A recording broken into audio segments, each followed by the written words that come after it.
During the filming of Tenet, Christopher Nolan was constantly looking at ways to increase the spectacle but also remain in the budget. So, when they came to film the famous plane crash sequence, Nolan initially planned on using miniatures mixed with CGI to pull it off, but soon learned that it was actually more cost-effective to crash a life-size 747 into the side of a hangar. So, that's exactly what he did.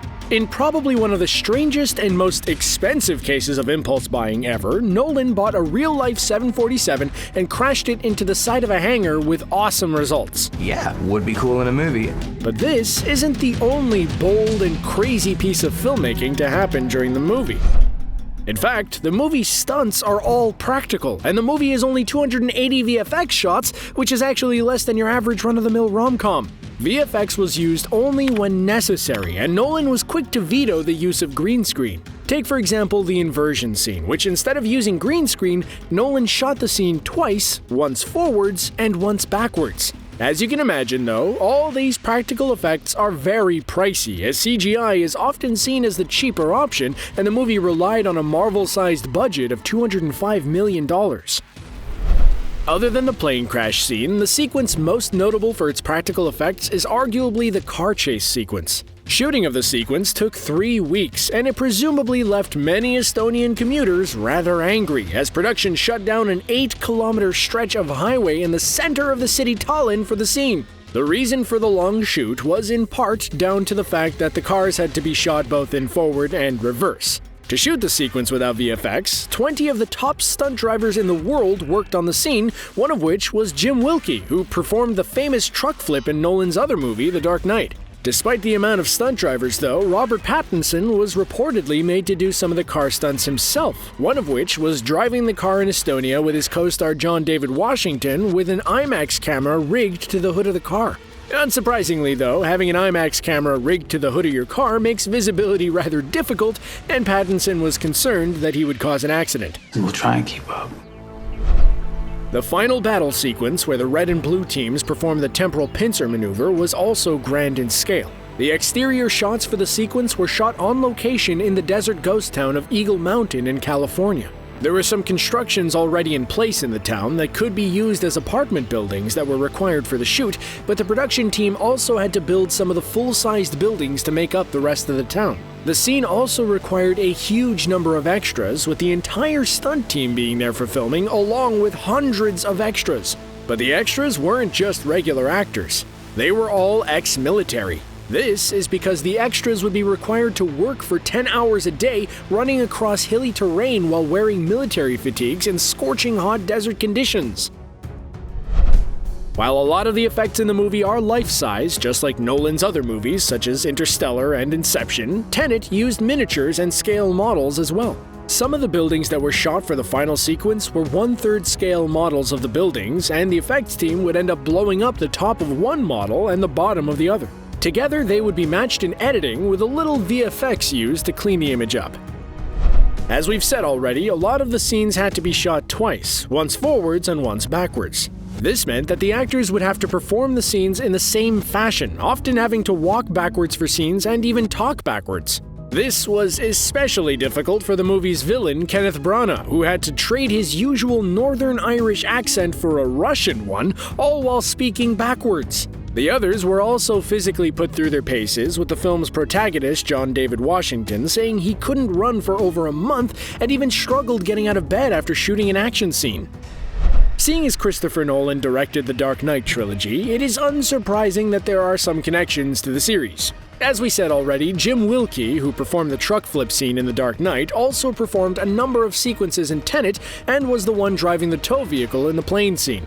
But there is a nod to the Dark Knight series in regards to the black and yellow Magna Viking boat which we see in the movie. Black and yellow is associated with Batman as a whole, but the colors also appear in the movie during the football scene in The Dark Knight Rises. But production designer Nathan Crowley said that the reason why the boat was black and yellow is because Nolan was obsessed with the idea of having black and yellow chevrons in the Dark Knight series, but were vetoed by Crowley. So Crowley finally gave him his black and yellow vehicle in the form of the Magna Viking boat. Speaking of large marine vehicles, one of the most impressive vehicles to appear in the movie was Sator's Mega Yacht. The yacht was a massive 73 meters in size and came equipped with a helipad, swimming pools, hot tubs, and even had $1 million worth of carpets throughout the yacht. All of this costs a lot of money, as you can imagine, and the yacht had to be insured for $100 million for it to be used in the shoot, almost half the movie's budget. Speaking of yachts, the reason the villain has a yacht is a reference to a typical Bond movie antagonist. Nolan was certainly inspired by Bond, and references to the globe-trotting spy series can be seen throughout. Take, for example, the club where the protagonist meets Michael Caine's character, Michael Crosby, which has appeared in 2 Bond movies in the past, Die Another Day and Quantum of Solace. Also, the protagonist buttoning up his suit after a fight with some goons is also very reminiscent of Bond. But Nolan wanted to make sure that he wasn't taking from the Bond series directly and wanted to encapsulate the feeling of the Bond series and broke his golden rule of screening the movies that inspired him to the cast and crew before production and instead went on his childhood enthusiasm for the series. The movie also has a slight link to movie auteur Alfred Hitchcock. Cannon Hall, which was used as Max's school in the movie, was actually the home of writer Daphne du Maurier.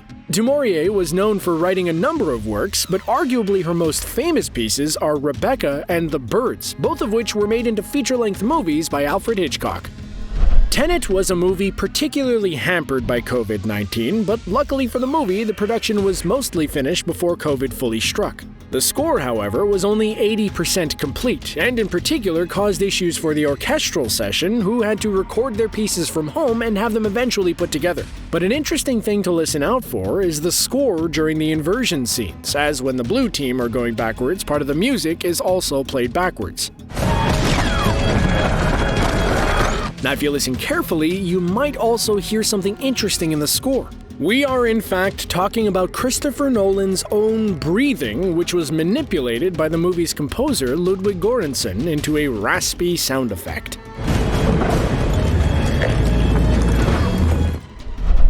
Elizabeth Debicki is a great actress and is perfect for the role of Kat in the movie.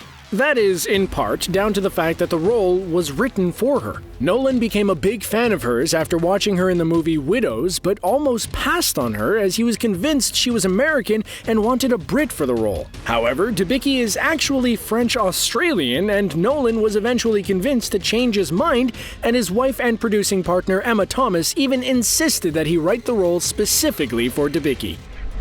And finally, Nolan is well known for his giant concepts, but they are often based on scientific principles. While for the most part the science is based on imaginative sci-fi, Nolan sought to keep it grounded in realism. To give the movie this realism and plausibility, Nolan asked physicist Kip Thorne to read through the script, and he helped to iron out the concepts.